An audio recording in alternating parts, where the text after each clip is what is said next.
I grew up in Ballymurphy in West Belfast. It was a very tough place to grow up.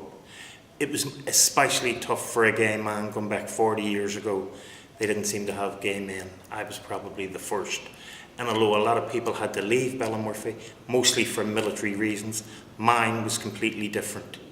My options were very limited. I couldn't go to Belfast, I couldn't go to London, and I had to come to Dublin.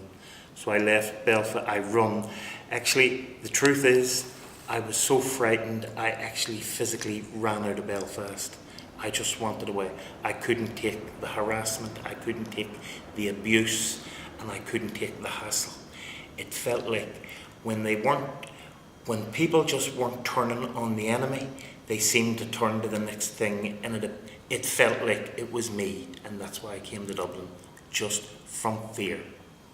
I remember being in Dublin in O'Connell Street and realising it was light, it had lights and it was bright.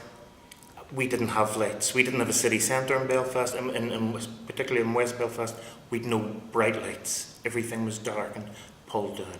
You just weren't, I know it sounds unusual, but you weren't allowed to have light.